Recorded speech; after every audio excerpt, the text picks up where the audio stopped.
Marianne Poussin-Delmas, bonjour. Bonjour. Vous avez tenu aujourd'hui une conférence de presse sur la conjoncture 2019 et les perspectives 2020. Tout d'abord, que faut-il retenir sur la conjoncture 2019 pour les Outre-mer ? Alors, les évolutions conjoncturelles 2019 ont été contrastées selon les géographies. Mais ce qu'il faut retenir, c'est que la dynamique de rattrapage par rapport à l'Hexagone s'est poursuivie en 2019. Elle ne s'est pas poursuivie au même rythme qu'avant la crise financière de 2008-2009, mais elle s'est poursuivie et avec un indicateur de climat des affaires qui a été bien orienté dans les géographies du bassin océan Indien, mais aussi en Martinique et en Polynésie française.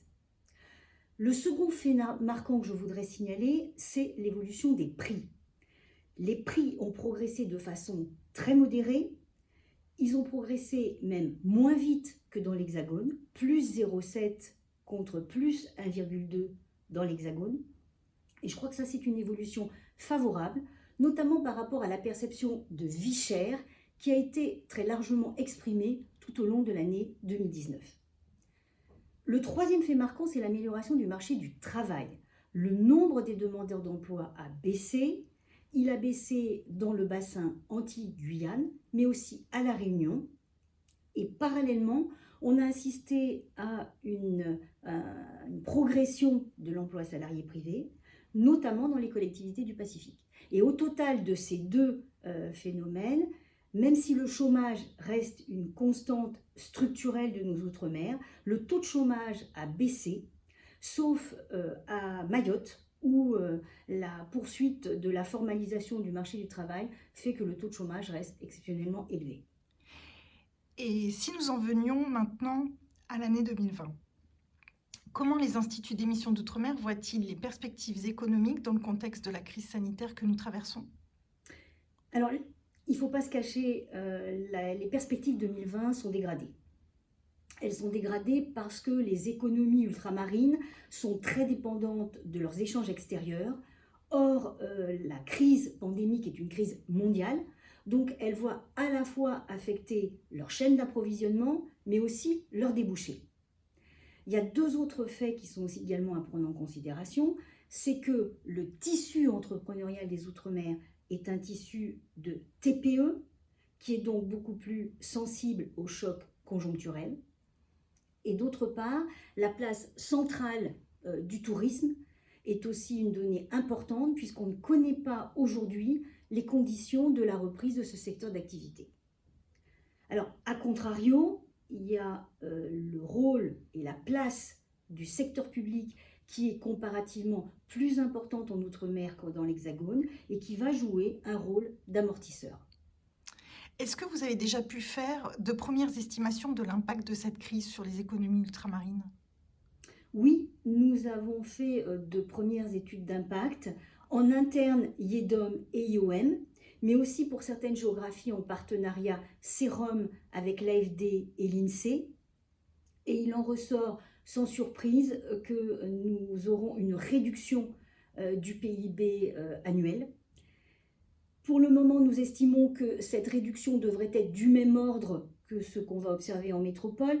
Je vous rappelle, en ce moment, on parle de moins 6%, avec deux territoires qui devraient être un peu différents par rapport à cette moyenne. C'est d'une part la Polynésie française, compte tenu de la place centrale du tourisme dans cette économie, qui devrait être donc plus touchée que les autres territoires, et à contrario, la Nouvelle-Calédonie pourrait être moins touchée en termes d'incidence sur le PIB, en raison d'une part de son tissu industriel qui est à la fois plus développé et plus diversifié, et aussi de la durée du confinement qui a été plus courte.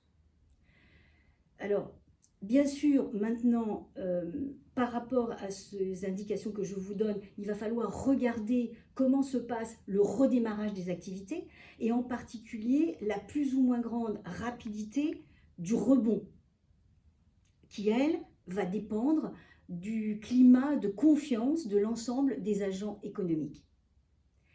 De ce point de vue, il faut dire que le soutien massif apporté par l'État aux entreprises, mais aussi les aides des collectivités territoriales, vont faciliter le redémarrage de l'offre.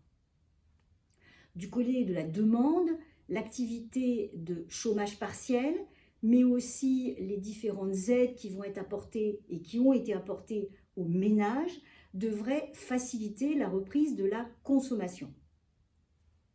Et puis, il ne faut pas oublier l'action des banques centrales, le soutien massif qui a été apporté par la BCE aux banques de la zone euro.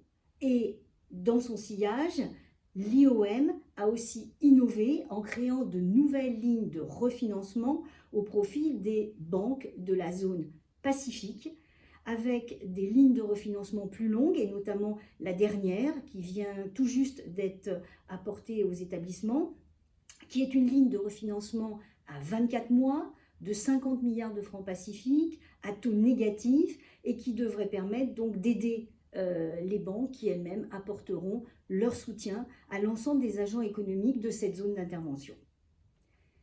Et puis, si vous me permettez, je ne voudrais pas terminer sans dire un mot des instituts d'émission d'outre-mer, pour dire que dans cette phase cruciale de redémarrage des activités, nous allons continuer à apporter notre soutien à l'ensemble des acteurs ultramarins, et notamment des entreprises et des particuliers. Et pour cela, nous avons adapté nos modes d'accès à nos agences, et vous les retrouverez sur notre site internet. Merci, Madame Poussin-Delmas.